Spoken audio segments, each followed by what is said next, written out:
Bledsoe was arrested. Patrick Montgomery was in court. Jonathan Manapa will stay in federal custody. No, I don't take responsibility at all. Hey everyone, welcome to the show. So 39-year-old South Carolina resident William Gallman traveled to D.C. with his wife, Joey, I think is how you say her name. It's Joei.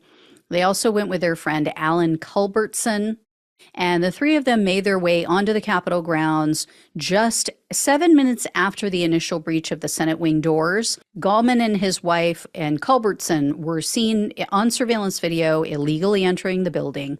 They made their way to the Capitol crypt, and after the mob surged past the very outnumbered officers, they followed the mob to the next level of the building. And while they were in Statuary Hall, the Gallmans were seen on video picking up and replacing stanchions and velvet ropes that other people had knocked over. Then they headed to the Capitol Rotunda.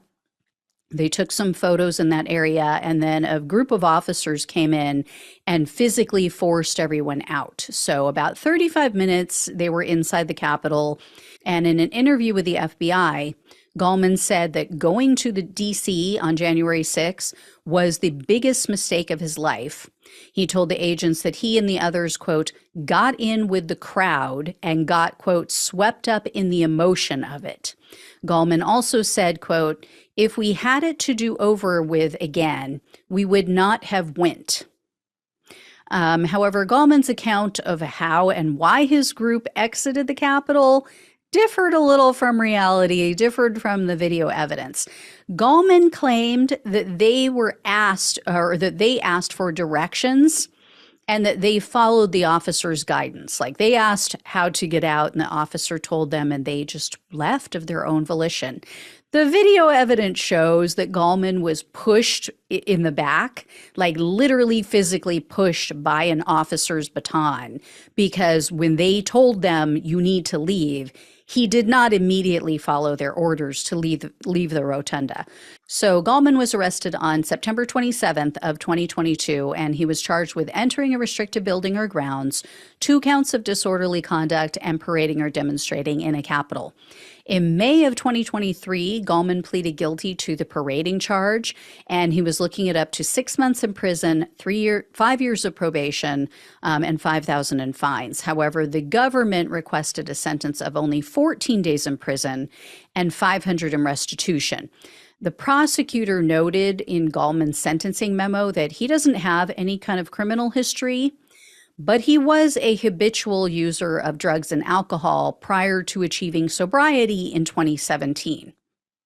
Like I said the other day, it's an unusually high percentage of January 6 defendants who seem to have addiction issues. That is just based on the facts as I have seen them. Anyway, U.S. District Judge Amy Berman Jackson presided over Gallman's case, and there's no public record of what she may have said at the sentencing hearing or what he may have said. However, when it was all said and done, Gallman was sentenced to only 18 months of probation, a $1,000 fine, 500 hours of community service, and $500 in restitution.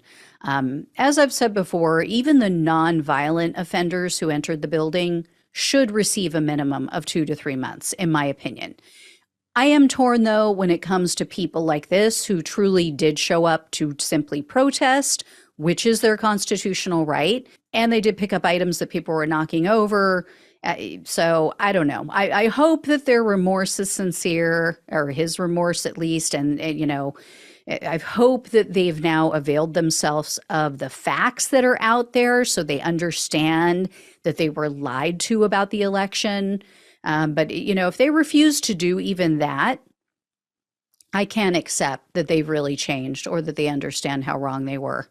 You know, if you're unwilling, as like January 6th convict Pam Hemphill has done, to research and really look into it and avail yourself of the information that is so readily available and understand that you were had and you were used as a puppet, then I don't know. I just don't think that you're going to change. And I think if the next election doesn't go their way, they're going to be right back at it.